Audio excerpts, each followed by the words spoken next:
잠언 19장 1절에서 14절까지의 말씀입니다. 잠언 19장 1절에서 14절까지의 말씀 제가 봉독하도록 하겠습니다. 가난하여도 성실하게 행하는 자는 입술이 패역하고 미련한 자보다 나으니라. 지식 없는 소원은 선하지 못하고 발이 급한 사람은 잘못 가느니라. 사람이 미련함으로 자기 길을 굽게 하고 마음으로 여호와를 원망하느니라. 재물이 많은 친구를 더하게 하나 가난한 즉 친구가 끊어지느니라. 거짓 증인은 벌을 면하지 못할 것이요 거짓말하는 자도 피하지 못하리라. 너그러운 사람에게는 은혜를 구하는 자가 많고 선물 주기를 좋아하는 자에게는 사람마다 친구가 되느니라. 가난한 자는 그의 형제들에게도 미움을 받거든 하물며 친구야 그를 멀리하지 아니하겠느냐. 따라가며 말하려 할지라도 그들이 없어졌으리라. 지혜를 얻는 자는 자기 영혼을 사랑하고 명철을 지키는 자는 복을 얻느니라. 거짓 증인은 벌을 면하지 못할 것이요 거짓말을 뱉는 자는 망할 것이니라. 미련한 자가 사치하는 것이 적당하지 못하거든 하물며 종이 방백을 다스림이랴. 노하기를 더디하는 것이 사람의 슬기요 허물을 용서하는 것이 자기의 영광이니라. 왕의 노함은 사자의 부르짖음 같고 그의 은택은 풀 위의 이슬 같으니라. 미련한 아들은 그의 아비의 재앙이요 다투는 아내는 이어 떨어지는 물방울이니라. 집과 재물은 조상에게서 상속하거니와 슬기로운 아내는 여호와께로서 말미암느니라. 아멘. 오늘 19장 1절부터 14절 말씀인데요. 특별히 1절부터 7절까지 말씀을 중심으로 함께 살펴보도록 하겠습니다. 잠언에는 두 상황을 비교하면서 무엇이 더 나은지를 선포하는 이야기들이 반복되고 있습니다. 가산이 적어도 여호와를 경외하는 것이 크게 부하하면서 번뇌하는 것보다 낫다, 이런 구절도 있고요. 또 채소를 먹으면서 서로 사랑하는 것이 살찐 소를 먹으면서 서로 미워하는 것보다 낫다, 이런 구절도 있습니다. 또 적은 소득이 의를 겸하면 많은 소득이 불의를 겸한 것보다 낫다, 이런 구절도 아마 읽어보셨을 거예요. 이런 구절들을 읽으면 동감할 수밖에 없습니다. 그렇죠? 그러나 한편으로는 개인적으로는 이런 생각이 들 때가 있어요. 둘 다를 가질 수는 없나? 여호와를 경외하면서도 크게 부할 수는 없을까? 살찐 소를 먹으면서도 사랑하며 살 수 있잖아요. 또 의를 겸하면서도 많은 소득을 낼 수는 없을까? 이런 둘 다 가질 수는 없을까? 그런 마음이 솔직하게 들기도 합니다. 그런데 이 둘 다를 가지려는 마음은 사실 여전히 하나님보다 다른 것을 더 사랑하고 있음을 보여주는 증거라는 것을 깨닫게 됐습니다. 사실 하나님을 경외하고 정의롭고 사랑하면서 살아가는 삶의 가치보다는 다른 것들의 마음을 더 빼앗길 때 미련을 두고 그 둘 다 가질 수 없을까, 그런 마음이 생겨났다는 것을 보게 되었어요. 저 스스로의 마음속에. 이렇게 좀 예를 들어볼 수 있을 것 같습니다. 축구를 잘 모르시는 분들도 박지성 선수는 다 아실 텐데, 이 박지성 선수가 맨체스터 유나이티드라고 하는 유럽의 아주 명문 구단에 입단했을 때 9시 뉴스에 보도가 되기도 했어요. 한국 선수가 그런 유럽의 명문 구단에 들어간 게 거의 처음이기 때문에 최근에는, 그래서 차범근 감독 이후로 굉장히 이슈가 됐던 적이 있었습니다. 그때 이제 그 해외 축구를 다루는 사이트를 제가 이렇게 보다가 아주 재밌는 댓글을 하나 발견했는데, 이 둘 중에 뭘 선택할 거냐, 이런 댓글이었어요. 맨체스터 유나이티드 홈 구장 가가지고 직접 보고 할 수 있는 티켓과 일주일 동안 박지성과 먹고 자고 하면서 축구를 배울 수 있는 그 기회하고, 김태희라는 배우가 있었는데 김태희 배우와 일주일 동안 데이트하는 것, 이 둘 중에 뭘 선택하겠느냐, 이런 재밌는 댓글이 달려 있습니다. 거기 이제 다 축구 좋아하는 사람들, 보통 남자들이 다 그 사이트에 들어가는데, 댓글 중에 가장 많은 공감을 불러일으켰던 댓글이 이거였어요. 그깟 공놀이였습니다. 그러니까 다 축구를 좋아하는 사람들만 모였는데 그래도 김태희랑 데이트하는 게 더 좋다, 이렇게 댓글을 단 거죠. 그래서 그깟 공놀이쯤은 내가 포기하겠다, 이런 댓글이었던 거죠. 그러니까 이 둘 중 하나를 선택해야만 할 때 나는 둘 다를 고르고 싶다라는 마음이 안 들 정도로 하나가 정말 가치 있는 것이라고 여기면 다른 것들을 생각하지 않게 된다는 거죠. 내 안에 여전히 여호와를 경외하는 것이 돈보다 중요하고, 풍족하고 안정적인 삶이 중요하고, 내 마음대로 내 삶을 살아내고 싶은 열망이 가득하기 때문에 둘 다는 안 될까요, 하나님? 그런 기도를 드린 것이었구나 라는 생각이 들었습니다. 오늘 본문도 그런 구조로 이루어져 있죠. 재물과 인간관계에 대해서 이야기하고 있고, 그게 1절부터 7절까지 내용이고요. 8절부터 14절까지에는 지혜와 분노의 통제에는 어떤 관계가 있을까를 이야기하고 있는데, 더 많은 것을 소유하는 것보다 하나님이 기뻐하시는 삶을 살아가는 것에 더 큰 가치를 두고 있는가를 우리에게 묻고 있는 거죠. 만약에 더 많은 것들을 소유하면서도 하나님이 기뻐하시는 삶을 살아가고 싶다라는 마음이 있다는 것은, 사실은 솔직히 말하면 하나님이 기뻐하시는 삶을 살아가는 것에 더 큰 가치를 두고 있지 않다는 것을 반증하는 것은 아닌가, 오늘 우리에게 이야기하고 있다는 것입니다. 본문은 재물을 통해서 쟁취한 것들이 얼마나 허망한지를 반복해서 강조하고 있습니다. 두 가지로 살펴볼 수 있겠는데, 첫 번째는요, 재물이 당장에는 많은 것들을 쌓고 더해 주는 것처럼 보이지만, 돈으로 쌓아 올린 것들은 돈과 함께 너무나도 허망하게 사라지고 만다라는 것입니다. 대표적인 것이 사람이죠. 4절 보시면, 재물이 많으면 친구가 많아지지만 그 친구들은 돈을 잃으면 잃게 될 친구들입니다. 그런데 여러분, 그럼 뭐 돈을 안 잃으면 되지 않나 이렇게 생각할 수 있겠습니다만은, 그런 얘기 있잖아요. 돌고 도는 게 돈이다. 내 수중에 들어온 돈은 언제 또 빠져나갈지 모르죠. 그러니까 우리가 재물을 모으는 것도 쉽지 않은 일이지만 그 재물을 지키는 것도 쉽지 않은 일입니다. 그렇죠? 그러니까 재물을 통해서 얻은 친구들은 그만큼 잃어버리기 쉬운 친구들이라고 이야기하고 있는 것이죠. 6절도 이렇게 말하고 있습니다. 6절에 너그러운 자라는 표현은 한마디로 지위가 높은 사람을 뜻하고요. 은혜를 구한다는 건 여기서는 아첨한다는 뜻으로 해석할 수 있습니다. 그러니까 높은 지위를 가진 사람들에게는 많은 사람들이 찾아와서 굽신거리죠. 그런데 재물이 많은 자는 자신의 지위 고하와 상관없이 자기를 지지하는 사람들을 만들 수 있다라는 뜻입니다.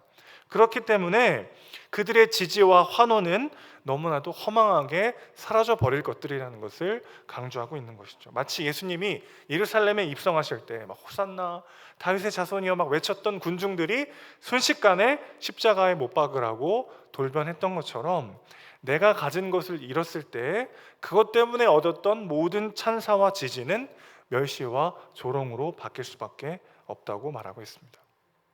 또 7절 보실까요? 가난한 자는 그의 형제들도 멀리한다라고 본문은 이야기합니다. 친구들도 부담스러워하고 그를 멀리하게 된다. 그럼에도 불구하고 1절 보시면, 가난하여도 성실하게 행하는 자는 입술이 패역하고 미련한 자보다도 낫다고 말합니다. 그러니까 본문은 오늘 계속해서 뭘 강조하고 있냐면, 재물을 쌓음으로 인해서, 재물로 인해서 내가 쌓아 올렸던 그 모든 것들이 재물과 함께 얼마나 허망하게 내 손을 빠져나가게 될 것인가를 계속해서 강조하고 있는 것이죠. 그렇기 때문에 거짓된 몸과 마음으로, 거짓된 입술로 무언가를 더 쌓아 올리는 것보다 차라리 가난하여도 성실하게 행하는 자가 더 복되다고 말하고 있습니다. 형제들도 멀어지고 가족들조차 멀어지고 정말 사랑했던 친구들과도 끊어져 버릴 때, 우리는 그때야 우리 예수님만이 내 인생의 진정한 친구가 되시는 것을 뼈저리게 경험하게 되는 것이죠. 입술이 패역하다라는 말은 온갖 거짓과 사기를 통해서 부를 축적한 사람을 또 상징하기도 합니다. 그런 자는 2절이 말하는 바와 같이 지식 없는 소원을 품은 자이죠. 여기서 이 소원이라는 말은 네페시라는 단어인데 많이 들어보셨을 거예요. 목 혹은 목구멍을 뜻하는 히브리 단어입니다. 그래서 생명 혹은 욕망을 표현하는 뜻하는 그런 단어인데, 그러니까 지식 없는 소원이라는 거는 방향이 잘못된 욕망, 이렇게 우리가 이해할 수 있는 거죠. 그러니까 어리석은 욕망에 빠져서 입술로 온갖 거짓을 말하고 급하게 이리저리 뛰어다니지만, 또 그래서 막대한 부를 쌓아 올리기도 하지만, 본문은 그런 자를 뭐라고 말하고 있습니까? 3절에 보시면 미련한 자라고 이야기하고 있습니다. 자기가 길을 굽게 해놓고는 하나님을 원망하는 사람인 것이죠. 재물을 통해서 쟁취한 것들이 얼마나 허망한가. 두 번째 이유는 그런 자들이 바로 하나님의 심판을 면하지 못하기 때문이라고 말하고 있습니다. 5절 보실까요? 거짓 증인은 벌을 면하지 못할 것이요 거짓말을 하는 자도 피하지 못하리라. 이 본문에서의 이 거짓을 말하는 자는 한마디로 온갖 술수와 사기를 동원해서 부를 축적하는 사람이다라고 해석할 수 있겠는데, 이런 자들은 이 땅에서는요 자기의 방식대로 자기 멋대로 살아감에도 불구하고 부를 쌓는 것처럼 보일 수 있겠습니다마는 그 결론이자 마지막은 무엇입니까? 하나님의 심판이라는 것이죠. 결코 하나님의 심판을 면할 수 없다라고 본문은 말하고 있습니다. 자, 그러니까 오늘의 주제로 다시 한번 돌아가 볼까요? 더 많은 것을 소유하는 것보다 하나님이 기뻐하시는 삶을 살아가는 것에 더 큰 가치를 두어야 하는 이유는 무엇입니까? 하나님 없이 쌓아 올렸던 그 모든 것들이 너무나도 허망하게 사라져 버릴 것이기 때문이죠. 그리고 결국 그렇게 내 욕심과 내 욕망대로 거짓과 술수를 하나님 보시기에 불의한 방법을 이용하여 쌓아 올렸던 그런 삶을 살아가는 사람들은 결국 하나님으로부터 멀어지고 하나님의 심판의 자리에 설 수밖에 없기 때문이라는 것입니다. 지금 잠깐 동안에 더 잘되고 많은 것들을 쌓아 올리고 더 유익을 얻는 것처럼 보인다 할지라도 그들의 마지막은 너무나도 자명하다는 것이죠.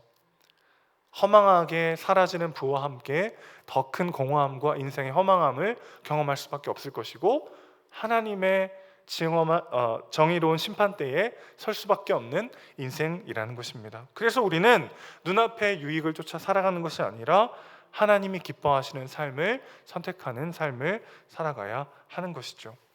오늘 본문 8절부터 14절은 또 이렇게 정리할 수 있을 것 같아요. 내 마음이 내키는 대로 행동하고 분노하는 것보다 용서하고 사랑하는 것이 더 가치 있는 삶이다. 그러나 사실 우리의 마음은 하나님의 말씀 안에 거하고 말씀대로 살아가기 위해서 몸부림치는 것보다는 내 경험과 내 판단과 내 생각대로 무언가를 결정할 때가 더 많은 것이 사실이죠. 그리고 용서하고 사랑하는 것보다는 분노하며 상대방을 정죄하는 것이 더 쉽고 빠르기도 합니다. 그러나 그 쉽고 빠른 길은 우리를 더 비참하고 어렵게 만들 뿐이죠. 당장은 용서하고 사랑하는 것이 어렵지만 그것이 결국 우리를 조금씩 더 자유하게 한다는 것입니다. 그러니 하나님의 말씀대로 살아갈 때 지금 당장의 과정은 손해보는 것 같고 더 힘들고 어려운 것 같지만, 때로는 죽음을 경험하는 것 같은 고통과 고난이 찾아올 때도 있지만, 그 죽음을 통과하고 났을 때 우리에게 영원한 생명과 진정한 자유를 주시는 것이 우리 하나님이신 줄로 믿습니다.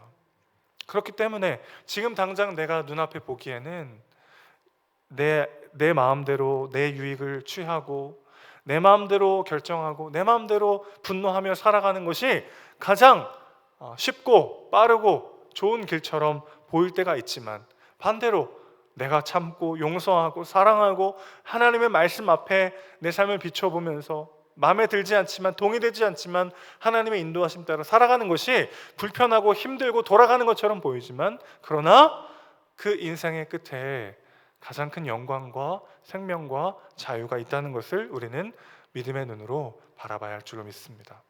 그래서 시편 84편 10절에 보면 이런 말씀이 있어요. 주의 성전에서 보내는 하루가 다른 곳에서 첫날을 지내는 것보다 낫습니다. 그러므로 내가 악인들의 집에 사는 것보다 내 하나님의 집에 문지기로 있는 것이 더 좋습니다. 이것이 진짜 우리의 고백이 되기를 소원합니다. 주의 성전에서 보내는 하루가 다른 곳의 첫날보다 주님 더 낫습니다. 내가 악인들의 집에서 부귀와 영화와 영광을 누리며 사는 것보다 차라리 하나님의 집에서 문지기로 사는 것이 더 좋습니다. 이것이 지금 당장 우리의 감정과 우리의 시선에는 맞지 않는다 할지라도 이것이 진정한 영광이요 생명이요 기쁨임을 믿음의 눈으로 바라보며 오늘 하루의 진정한 고백으로 우리의 진정한 삶으로 살아내는 저와 여러분 되시기를 주님의 이름으로 축원합니다. 아멘. 기도하겠습니다. 아버지 하나님, 지금 당장 더 많은 것들을 소유하고 더 안정적으로 내 삶을 만들고 내가 원하는 대로 내 삶을 이끌어 가는 것이 쉽고 빠르고 좋은 길처럼 보이는 것이 사실이지만, 그러나 그 길의 끝은 언제나 절망과 두려움과 허망한 뿐이라는 것을 다시 한번 기억하기를 원합니다. 과정 가운데 말씀 붙잡고 순종하며 살아간다는 것이 때로는 고통스럽고 어렵고 힘든 길이지만, 그러나 그 좁은 길을 걸어갈 때 그 길의 끝에 영원한 생명과 자유와 영광이 있음을 믿음의 눈으로 바라보길 원합니다. 주의 집에서의 하루가 다른 곳에서의 첫날보다 나음을 우리의 삶으로 고백하는 우리가 되기 원합니다. 악인과 함께 부귀 영화를 누리는 것보다 하나님의 집에 문지기가 되는 것이 더 큰 영광임을 다시 한번 믿음의 눈으로 바라보는 우리가 되기 원합니다. 주님, 오늘도 그래서 좁고 험한 길처럼 보이지만 그 길을 믿음으로 나아가길 소원합니다. 그 길을 먼저 가셨던 예수 그리스도를 기억하면서 우리를 향해 손짓하시며 내가 너와 함께하겠다 말씀하시는 그 주님을 의지하며 담대히 오늘 하루를 살아가는 우리가 될 수 있도록 아버지, 우리의 몸과 마음을 주관하여 주시옵소서.